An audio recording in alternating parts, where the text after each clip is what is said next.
morning, sir.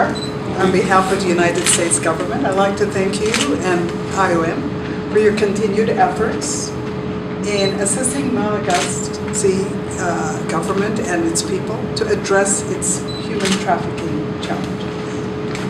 Well, for my side, I think I'm really very happy to have this opportunity to meet with yourself and your team here. And we are really grateful for the support the government of the United States of America have been providing, and in particular the two tranches of funds that passed from the U.S. government that also laid foundation for the human trafficking issue. And now that we've also got the JTIC, which again, the same people of the United States, it's really gratifying that we will increase the awareness, but more importantly, ensure that those that are most affected, the young people, get the message and we support them. Thank you very much. As you know, trafficking in persons is akin to modern-day slavery. So we as U.S. government, we strongly prioritize, continue to combat trafficking in persons, of which Madagascar is particularly vulnerable.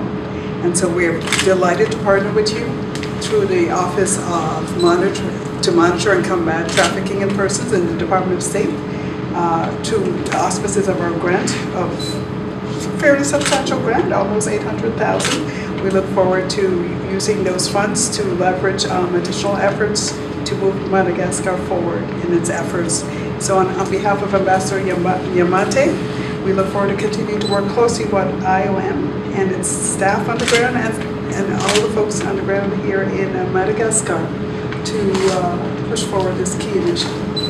Well, again, one thing that I would like to echo is the fact that human trafficking is housed in the Prime Minister's office, and that has really tells us, both yourselves and ourselves and others, that the government takes keen interest in that, and through that I think we do see the prospects of really enhancing the understanding and also the implementation and the good outcome for this. And we hope also that all other departments already, as we have mentioned, that the Prime Minister's office has brought together a number of ministries, and of course the next step is now to engage many people beyond just the government, but the civil society more importantly, but again go out there to the education sector, the children in the schools, these religious leaders as well, to also have an understanding and be able to